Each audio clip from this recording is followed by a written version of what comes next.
You guys, I have said it once and I will say it again. 2024 is the year of health for me, and that includes making sure I stay hydrated. So, whether you hydrate to live, or if you live to hydrate, Liquid I.V quenches your thirst faster than water alone with 3 times the electrolytes of the leading sports drink, plus 8 vitamins and nutrients for everyday wellness, all in one single sugar-free stick. Sometimes drinking regular water over and over again, it just gets to be boring, but Liquid I.V makes staying hydrated a more fun and enjoyable experience. Personally, for me, I look forward to drinking my favorite flavor, which is green grape, by the way, every single day, because not only is the flavor amazing, but it does the perfect job of quenching my thirst with the crisp taste. So whether I take Liquid I.V after a long night out or after my workout, I'm certain that I will always feel hydrated and satisfied. With Liquid I.V, there are no artificial sweeteners and there is 0 sugar, which is really important for me. It's non-GMO and free from gluten, dairy, and soy, and one stick plus 16 ounces of water hydrates you better than just water alone. So however you hydrate, grab your Liquid I.V Hydration Multiplier Sugar-Free in bulk nationwide at Costco, or you can get 20% off your first order when you go to liquidiv.com and use code KILLER at checkout. That's 20% off your first order when you shop Better Hydration today using promo code KILLER at liquidiv.com.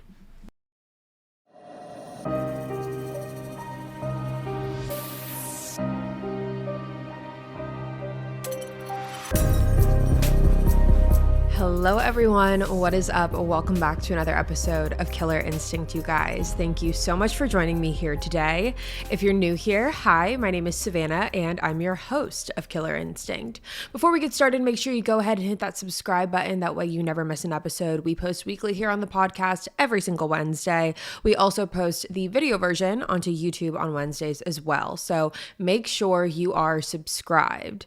Now, if you've been keeping up for the past couple weeks, you would know that April's true crime category is serial killers. This was a category that you guys had heavily requested, and I am so excited that we're able to do it for April. And as you guys can tell by the title of today's episode, today we are talking about Sean Vincent Gillis.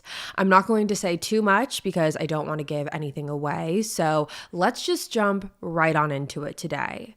So this case really starts on January 5th, 1999 in Baton Rouge, Louisiana.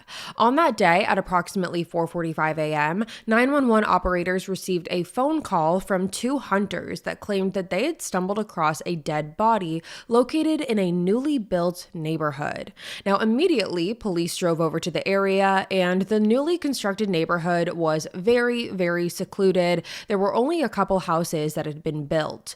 Now, when police arrived to the scene, they pulled up to the very end of the road where they discovered the body laying on the ground at the end of the back roads. Now, the woman almost seemed posed with how she was laying. It seemed like her body had been laid out in a very bizarre manner. The way she was laying, she had one arm above her head and the other one by her side. One of her legs had been also laid out flat and then the other one was bent. But besides the odd positioning of her body, the one thing that police noticed and what stood out to them the most is that the woman had appeared to be carved. This woman had been cut from head to toe. She had long cuts down her legs. She had been stabbed multiple times throughout her chest and torso. And along with that, her eyelids had also been removed and taken. Now, surprisingly to police, the one thing that they really did not see at the crime scene was an excess amount of blood.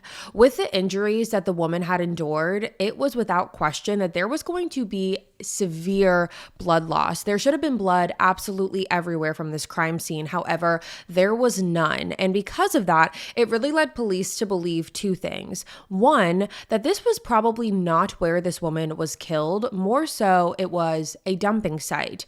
And along with that, it also led police to believe that the cuts that were inflicted on the victim had been done post-mortem, so after the victim had been killed.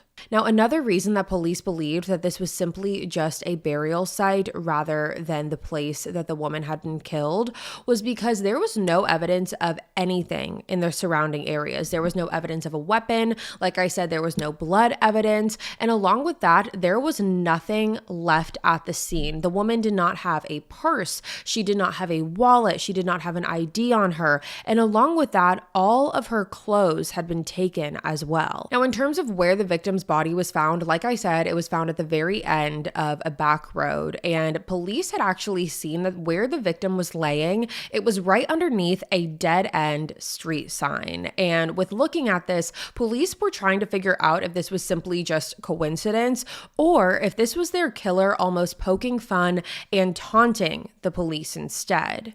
Now, police began speaking to some of the people that worked in the neighborhood and were doing construction on the house to see if anyone had seen anything, if there was any witness who could give them any lead as far as who their suspect was. However, after speaking to multiple people, they really were left with no answers because no one saw a thing. Now, the victim was taken to the medical examiner to conduct an autopsy, and the medical examiner concluded that the cause of death was asphyxiation, and it had appeared that the woman had been strangled with an object. The victim had a very apparent ligature mark around her neck, and the medical examiner also found a piece of hair inside of the victim's mouth that was believed to be belonging to the killer. Now, we're talking about the time frame of 1999, and DNA testing was nowhere near as advanced as it is today. And because of that, police were not able to simply just run the piece of hair through a DNA system.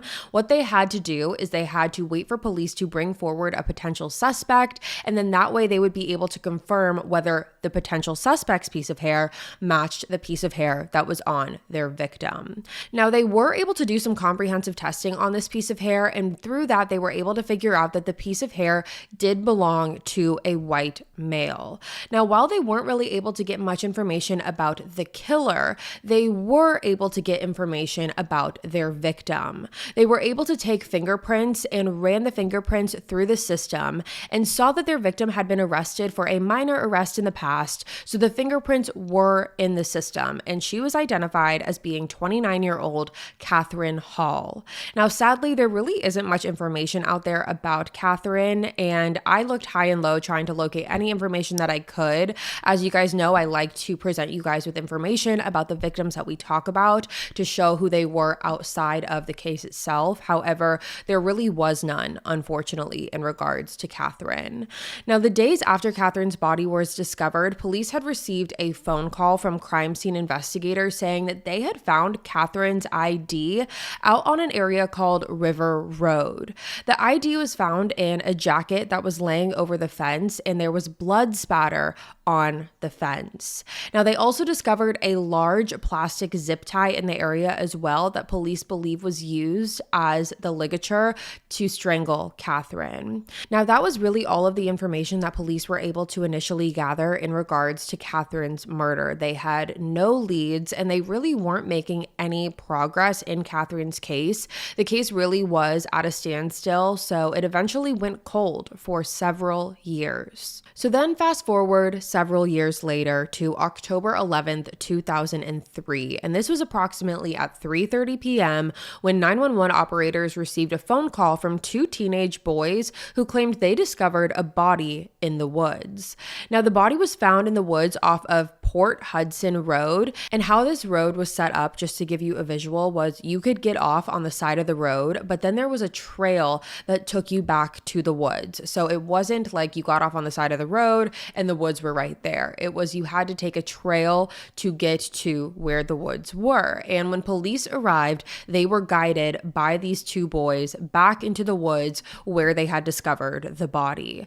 Now, when police found the body, they noticed that it was very similar to Catherine. Some of those same detectives that were at Catherine's crime scene were also at this crime scene. So they immediately saw the similarities. They saw that, again, this victim was also posed in an odd fashion, and she also had those significant cuts down the backs of her legs. Now, unlike Catherine, this body had been dead for quite some time, and it was clear that it was in the early stages of decomposition. It was said that when police rolled the woman woman onto her back and she was face up, her face was very, very badly decomposed. However, it was clear that she did have that same ligature mark around her neck. Now, when they rolled her body over, they also realized that the woman's hands had been cut off right at the wrists. And again, similar to Catherine's murder, it was presumed that due to the lack of blood, the severing of the hands had been done post-mortem, and the location that she had been discovered at was not where she was murdered. Now, due to these similarities, police now started to believe that they are looking at the work of a serial killer.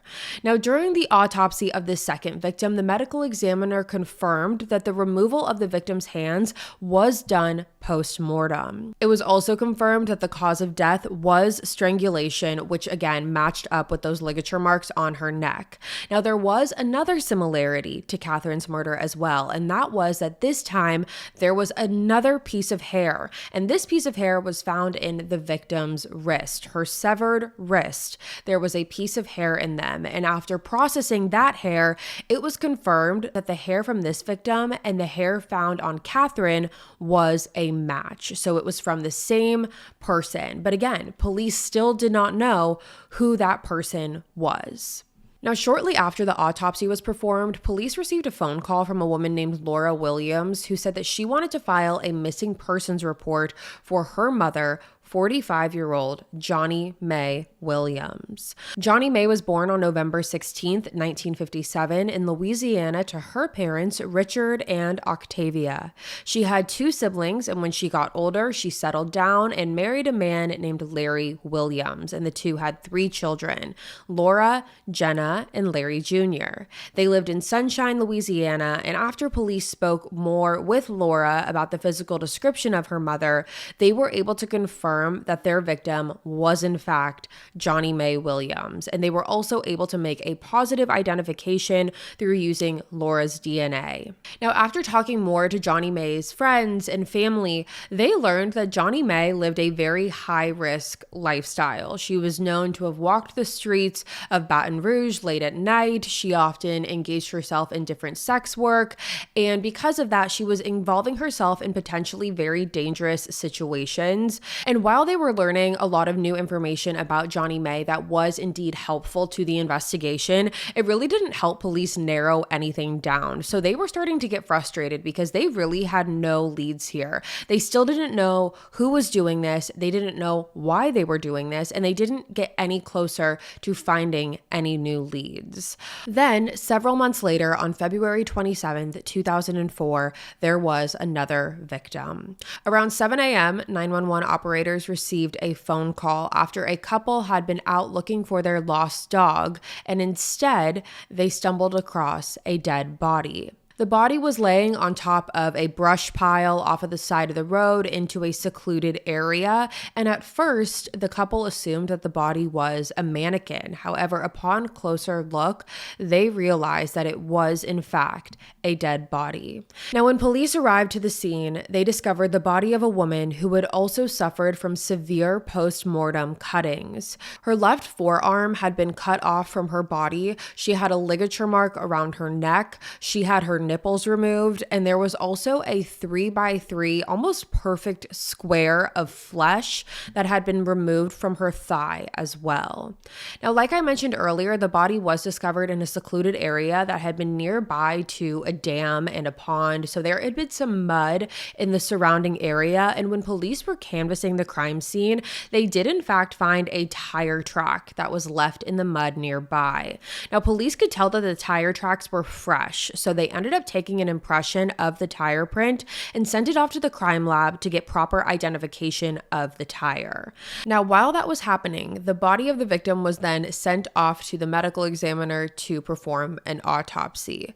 Through the autopsy, the medical examiner was able to conclude that the cause of death was again asphyxiation based off of the ligature marks that were found around the victim's neck. And it was also clear what exactly was being used to strangle these victims, and that was a zip tie. It was believed that a very thick plastic zip tie was being used to strangle these women. And as I mentioned earlier in the case of Catherine Hall, when police were canvassing the crime scene, when they found her jacket and her ID, they also found that thick zip tie.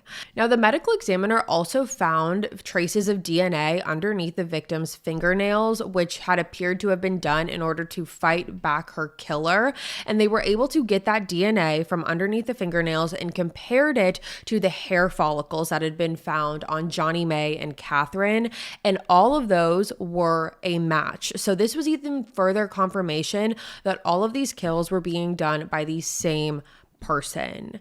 Now, the medical examiner was able to take the fingerprints of the victim and ran them through the AFIS system, which is the automated fingerprint identification system. And when doing that, she was able to narrow down who this victim was, which was Donna Bennett Johnston. Donna was born on July 6th, 1960 to her parents, Joseph and Johnny May, and grew up with her 2 sisters and 3 brothers. Donna had 5 children. She had 4 sons and a daughter, and she was incredibly close to her kids. Her son, Justin, remembers the close-knit relationship that he had with his mom and how he was attached to Donna's hip growing up. He said that he remembered the day that Donna's body was recovered. He remembered that he was at school playing basketball and received a phone call from his dad telling him that he needed to come home because something was wrong. And ultimately, he learned that his mom had been murdered. You guys, I have said it once and I will say it again. 2024 is the year of health for me, and that includes making sure I stay hydrated. So, whether you hydrate to live, or if you live to hydrate, Liquid I.V quenches your thirst faster than water alone with 3 times the electrolytes of the leading sports drink, plus 8 vitamins and nutrients for everyday wellness, all in one single sugar-free stick. Sometimes drinking regular water over and over again, it just gets to be boring, but Liquid I.V makes staying hydrated a more fun and enjoyable experience. Personally, for me, I look forward to drinking my favorite flavor, which is green grape, by the way, every single day, because not only is the flavor amazing, but it does the perfect job of quenching my thirst with the crisp taste. So whether I take Liquid I.V after a long night out or after my workout, I'm certain that I will always feel hydrated and satisfied. With Liquid I.V, there are no artificial sweeteners and there is 0 sugar, which is really important for me. It's non-GMO and free from gluten, dairy, and soy, and 1 stick plus 16 ounces of water hydrates you better than just water alone. So however you hydrate, grab your Liquid I.V Hydration Multiplier Sugar-Free in bulk nationwide at Costco, or you can get 20% off your first order when you go to liquidiv.com and use code KILLER at checkout. That's 20% off your first order when you shop Better Hydration today using promo code KILLER at liquidiv.com. Now, at this time, police started speaking to Donna's family and her friends to get a better understanding of who Donna was, and it was when doing this that police learned again that Donna did involve herself in a high-risk lifestyle and that she had been recently hanging out with a man named Roy Purcell. So at this point, police went and spoke to Roy, really to get any information that they could. And when speaking to Roy, right off the bat, police learned that Roy was not necessarily going to be winning any Good Samaritan award anytime soon. He did a lot of drugs. He sold a lot of drugs. He told police that he also involved himself in a lot of sex work with other women and would be with women who would trade their bodies for money. And so that was the picture that Roy was initially painting of himself to police. He also told police that he did know Donna and he knew her very well. And it was actually only 2 days before her murder when Roy claimed that he last saw Donna when she came over to his house. Now, while this questioning was going on, it was happening inside of Roy's home, and while Roy was being questioned by one detective, there was another detective who was looking around Roy's house and just kind of taking a glance of things, and Roy gave them permission to do this. Now, upon doing this, the detective that was walking around the home came across a purse that contained an ID in it, and the ID that was inside of the purse was for another unsolved murder victim, and that victim was named Christina Daigle. Now, Christina's body had been discovered across town. She had been found bound and gagged, and she had duct tape over her mouth.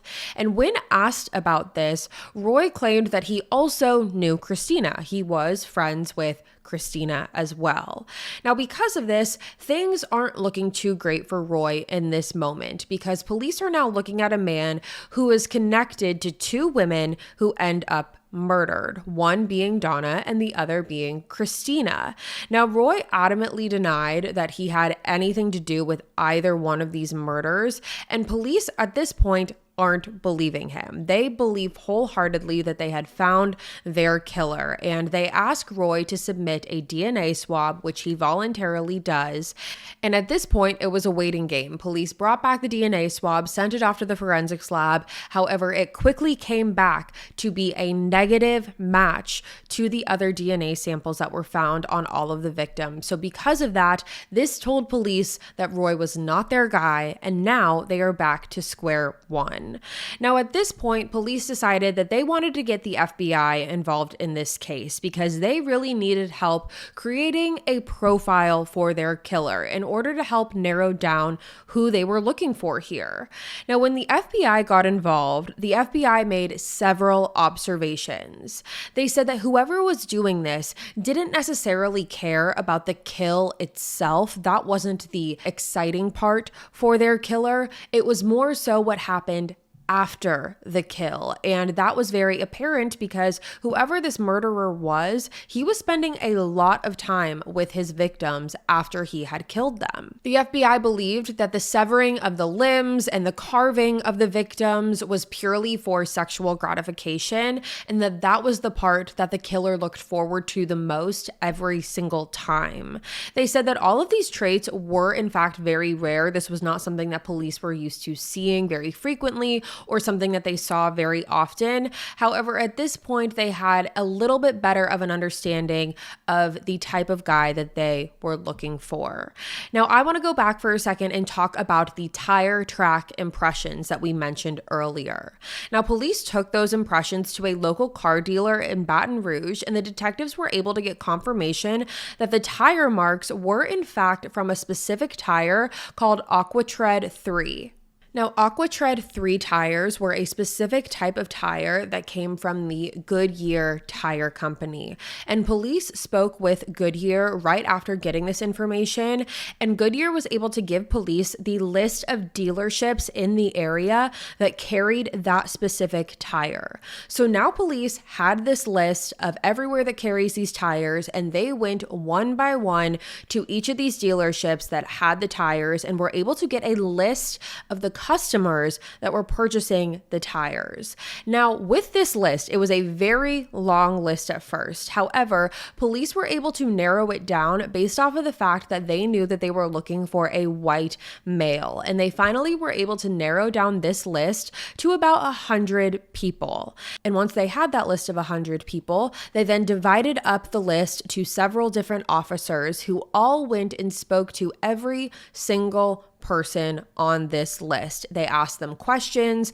and they also obtained a DNA sample. Now, police had gone through almost everyone on this list, and there was no match to the DNA that they already had. But then there was one more name that was on this list, one more person that police needed to speak to, and that was a man named Sean Vincent Gillis.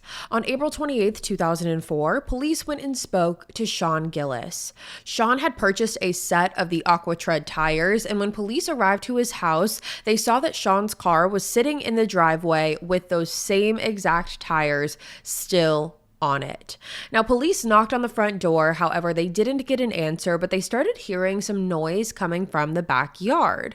At this point, they decided to make their way back there, and when they turned the corner, they saw Sean sitting in the chair in his backyard, listening to the radio. Police said that when they arrived, Sean did not seem confused a single bit as to why they were there. Sean had told police that he was very aware about the ongoing investigation because he had been reading about it in the newspaper. And when police asked Sean if he had been to any of the crime scenes, Sean said Yes. He claimed that he had in fact been to the field that Donna's body was discovered at several times before. So he had been there quite frequently. He was very much familiar with it. He claimed that it was his go-to spot to kind of go out, hang out, and decompress, smoke some weed, and that was where he would go. And initially that was the only crime scene that Sean had confessed to ever being at. Now, police then asked Sean if he knew any of the victims, if he knew Donna or Johnny May or Catherine, and he said that he in fact did. He said that he was very good friends with Johnny May Williams. He claimed that him and Johnny were great friends. It started out as a relationship where Johnny would come over and clean his house, and then that turned into a friendship, which over time turned into a sexual relationship between Sean and Johnny May. Now, after having some conversation with Sean, police asked if he would be willing to submit a DNA swab, which Sean agreed to do. Now, the DNA swab was taken and police then drove it over to the crime lab.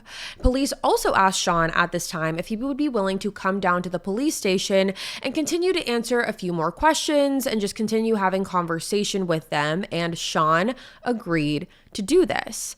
Now, once police and Sean had arrived to the station and the questioning began, the first real question that they had was in regards to Donna's crime scene. As I mentioned, Sean said that he had been there several times before, and police just wanted to know a little bit more information about when was the last time he had been there, why does he go out there, and according to Sean, he claimed that just several days before Donna's murder, he was out at that crime scene. He claimed that he had been out one night and he was drinking. He drove home and needed to use the bathroom. So he pulled over to the side of the road, which was that crime scene. He went to the bathroom, got back in his car, and drove home. So that is why and when Sean claimed that he was last at that crime scene. Now, according to police, they said that while talking to Sean was very much important and they were trying to get as much information out of him as possible, there was also a strategy behind why they were keeping Sean and trying to just continue to question him. And that really was because they were trying to stall the situation. Police were trying to ask Sean as much information as they could because they wanted to prolong the interview in hopes that the DNA sample and the DNA swab that Sean submitted, those results would come back while he was still at the station and they could arrest him right then and there. Police really didn't want to have to get into a situation where they sent Sean home. But ultimately, after several hours, Sean was getting very irritable and he was getting frustrated, and he ultimately asked to be taken home. Now, police had no physical evidence against Sean at this point because, like I said, that DNA swab had not come back yet, and police could not hold Sean just based off of circumstantial evidence, so they had to drive him home.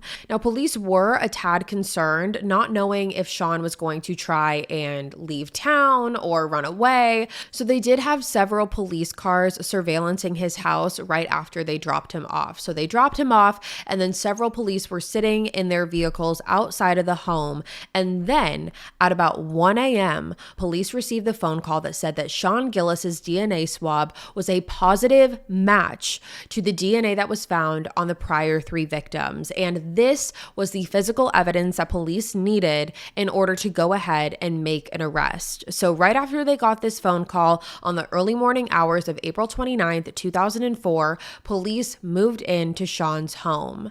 Now, Sean was at home with his live-in girlfriend at the time, whose name was Terry. And according to Terry, she claimed that her and Sean were just about to go to bed. They were in their room when all of a sudden, 5 police officers slammed the door down and busted into the bedroom.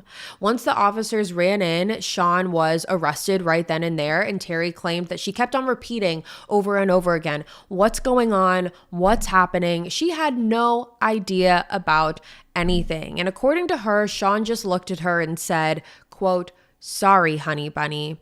Now, of course, that was not an answer to what was really going on. So she kept repeating, "What's going on? What's going on?" And finally, a police officer looked at her and said, quote, "You didn't know? You're living with a serial killer," end quote. So with this all being said, you might be sitting here wondering, who is Sean Vincent Gillis? Well, Sean Gillis was born on June 24th, 1962 in Baton Rouge, Louisiana to his parents, Yvonne and Norman Gillis. Sean was raised primarily by his mother and his grandparents after his dad abandoned him right after he was born. Yvonne worked at a local television station, and while money was certainly tight sometimes, the love for Sean from his mother and his grandparents was very much overflowing. For all things considered, Sean seemed to grow up in a very normal lifestyle. He wasn't popular in school by any means, but he did have friends who would come over to his house. They would sit around and talk about things like Star Trek or listen to music and talk about girls. After graduating from high school, Sean got a job at a convenience store. However, this did not last long after he was let go from spending too much time looking at pornographic websites on the company's computers. Now, Yvonne ended up moving from Baton Rouge to Atlanta in 1992 and asked Sean if he wanted to go with her. However, he declined. Now, even so, Yvonne actually continued paying the mortgage for the house that Sean and her had been living in so that he would have somewhere to stay and he would have a home and he could live there. Now, this was really the first time that Sean had ever been on his own, and he was about 30 years old at this point. Now, according to the neighbors, Sean was very just odd. He was oftentimes seen howling outside in his yard and yelling at the sky. Oftentimes he was seen cursing his mom for leaving. He was the neighbor that was seen looking through the windows and peeping in while there were women inside. All in all, the neighbors just described him as someone who was very, very creepy. Now, Terry and Sean ended up meeting in 1994 through a mutual friend, and the two hit it off very quickly. Terry even helped Sean get a job at the convenience store that she was working at. And while they did have a very loving relationship, there were some things that Terry did not love. She didn't love that Sean was a heavy drinker, and she was also very confused that Sean never really had any desire to have sex with her. However, she chalked it up to his pornographic addiction and that being the cause of it. Now, what Terry also did not know is that the same year that she met Sean was the same year that he committed his first murder. Sean committed his first known murder on a woman named Anne Bryan on March 20th, 1994. Anne was 81 years old and was living in an assisted living facility across the street from the convenience store that Sean was working at. Anne would often leave her apartment door unlocked because she had nurses coming in and checking on her in the morning, and she didn't want to have to get out of bed to let the nurses in, so she would leave her door unlocked. However, sadly, on March 20th, 1994, at around 3 a.m., Sean broke into Anne's apartment and stabbed her to death. Sean struck her 47 times, almost decapitating her completely and disemboweling her. Now, even though the murder was a major shock and tragedy to the community, the murder case eventually went cold and Sean did not get caught. So now let's circle back to Sean's arrest. He gets arrested and he gets taken back to the police station, and he is being charged with the 3 murders of Donna, Johnny May, and Catherine Hall. Now, when asked why he did it, when police asked Sean why he did it, he looked at police and said, quote unquote, "Does the word monster come to mind?" Sean is now telling police about this monster and then asks police if they want to see what the monster is and what the monster does. And police really don't feed into this with Sean. They kind of redirect the conversation because at this point, they don't know if Sean's just doing this for attention or if he's trying to stray off from the real task at hand here. They don't really know what is going on. So they try and redirect the conversation and ask Sean why he was targeting these women. Now, when asked this, Sean claims that women need to be more on guard. They need to be more aware of their surroundings, and had this been the case, then the women that he killed may not have been a target. He talked about how a lot of his victims had a high-risk lifestyle, but not all of them did. He mainly just emphasized that women are just not aware of their surroundings, and he was showing them how easily they could be targeted. The way that Sean was speaking, it was almost as if he was trying to say that he was teaching these women a lesson to be more aware. So then police asked Sean about Catherine Hall's murder. They really wanted him to walk them through that. Now, initially, Sean told police that he really just wanted to see, quote unquote, what Catherine's butt looked like along with her femur, end quote. He also claimed that while he was driving down River Road, ultimately to bring Catherine to where her body would later be discovered, he claimed that Catherine was, quote unquote, not a passenger by that point, insinuating that she had already been murdered. Now, when it came to Donna, police asked Sean to walk them through Donna's murder. And according to Sean, he claimed that Donna was incredibly intoxicated when he picked her up, and then he drove her out to her burial site. He dropped her out of the car and he drove home. As he's talking through all of these murders, the nonchalantness and the casualness of the way that he is reflecting on all of these murders is truly incredibly eerie. Now, during this interview, Sean dropped a bomb on police, and he claimed that not only was he responsible for the 3 murders of Donna, Johnny Mae, and Catherine, but he claimed that he had murdered at least 7 women in total, and that he said by the 7th one, he stopped keeping count. He did give some names to the other victims. Those victims would be 52-year-old Hardy Schmidt, 36-year-old Joyce Williams, 52-year-old Lillian Robinson, and 38-year-old Marilyn Nevels. Now, the Hardy Schmidt case was actually one that was very high profile, and as I mentioned to you guys earlier, that Sean had been talking about how he had been targeting high-risk lifestyle women because he wanted to basically teach them a lesson to be more aware of their surroundings. The Hardy Schmidt case was very different. Hardy Schmidt came from a very well-off family. Her dad was actually a judge, and she ended up marrying an attorney. Sean claimed that on May 30th, 1999, he saw Hardy jogging one day. He said that it was not the first time that he had seen her, and that one could argue that he was stalking her. Sean claimed that by May 30th, he had known that Hardy was going to come out jogging at a specific time, so he parked his car and waited for her.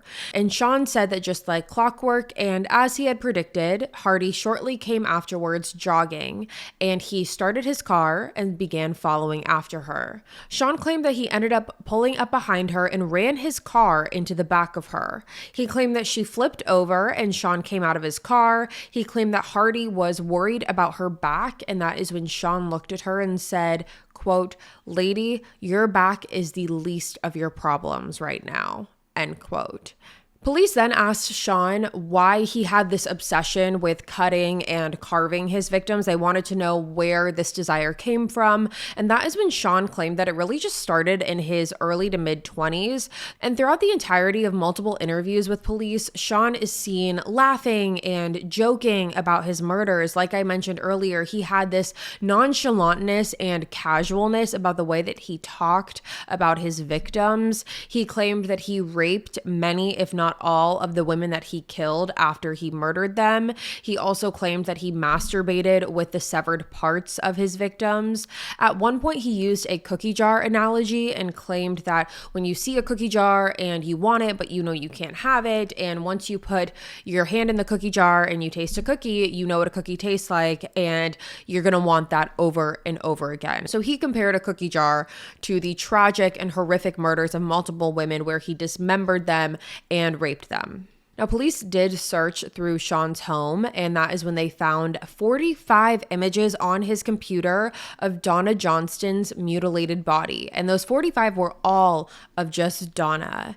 Now, there were also many other photos of his other victims, and through all of this, it was discovered that in total, Sean had murdered 8 women and had kept their body parts as souvenirs.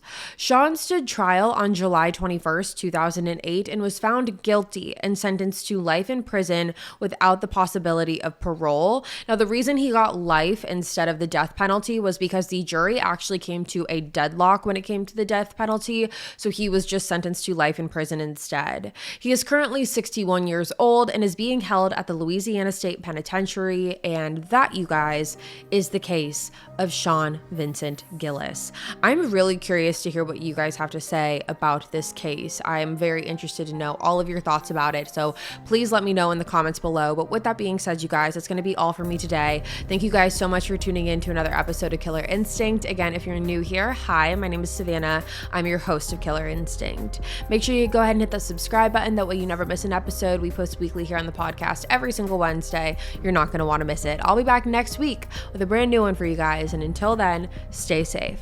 Bye, guys.